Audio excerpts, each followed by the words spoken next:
The town of Graybrook had always been an ordinary place.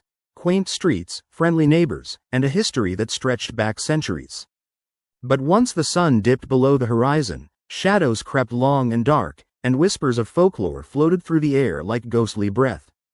No one paid much mind to these tales anymore, except for the occasional teenager daring each other to venture into the woods that lined the outskirts of town.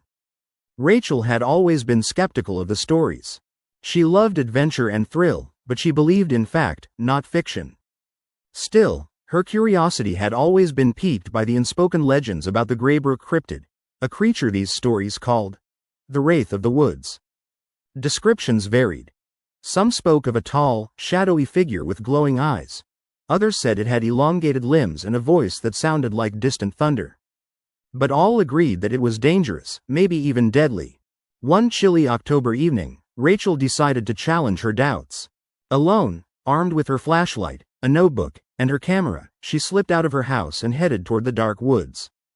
Her friends had warned her to stay away, but she dismissed their cautions with a nervous laugh. "It's just stories," she told herself.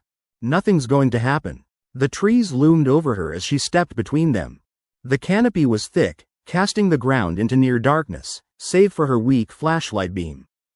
The air smelled of damp earth and decayed leaves. As she pressed deeper, the woods seemed to grow eerily silent. No rustling leaves, no chirping insects, just an unsettling quiet that pressed against her eardrums. Then she saw it. A dark, faint shape flickering just beyond her vision. She froze, heart pounding, trying to rationalize it. Was it a trick of the light? Or her imagination? She called out, "Hello? Is anyone there?" No answer. Only silence. Suddenly, the shape moved. It darted behind a tree faster than her eyes could follow. Rachel shivered, her skin crawling with a mix of fear and excitement. Her pulse echoed in her ears as she took a tentative step forward, then another. As she approached the spot where she saw the figure, her flashlight caught something glinting, bright eyes reflecting her own beam back at her. She gasped. The creature was unlike anything she'd imagined. Tall, almost twice her height, with long, sinewy limbs that seemed to stretch unnaturally. Its skin was a mottled gray and black, blending with the shadows. The eyes, glowing with an unnatural yellow hue, stared fixedly at her, unblinking. It had no discernible mouth, but she could feel a presence, a malevolent intelligence lurking beneath its form. Rachel's instincts screamed at her to run, but her legs felt frozen.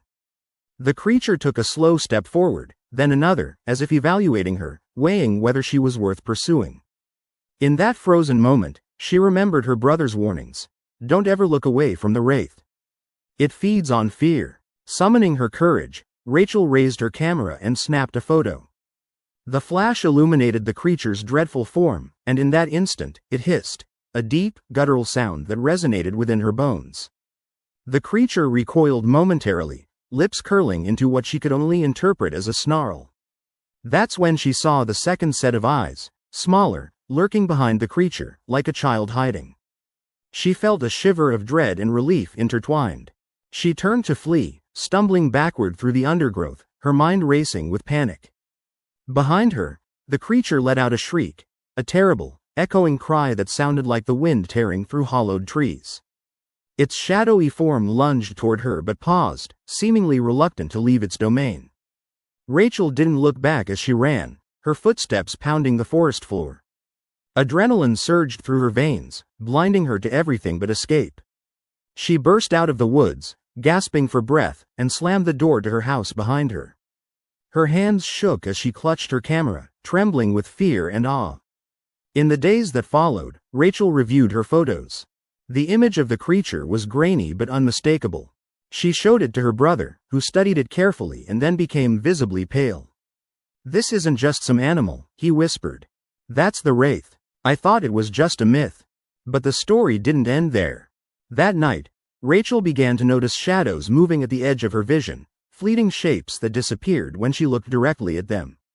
The feeling of being watched grew impossible to ignore, and every night, strange whispers drifted into her dreams, voices calling her name, promising secrets and warning of danger. Gradually, her skepticism cracked. She started seeing glimpses of the creature in her peripheral vision, not just in the woods but within her own home, lurking behind curtains, peering through windows. It was as if it had marked her, chosen her as a new target. One evening, Rachel sat alone in her room, clutching her camera tightly. Her window was slightly ajar to let in the cold night air, and she noticed a faint glow outside.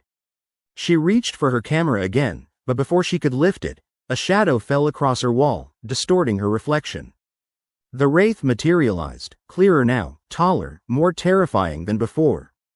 Its eyes burned with malicious intent, and its elongated limbs stretched unnaturally toward her. She tried to scream, but no sound escaped. Her mind flooded with terror. She was paralyzed, trapped.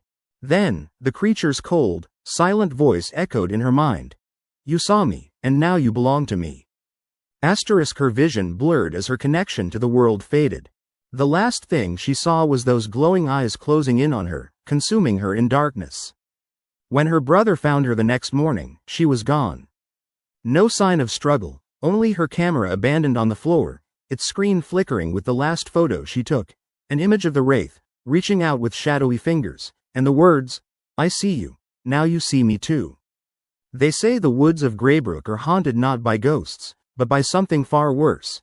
Cryptids that feed on fear, preying on the curious, the brave, and the foolish.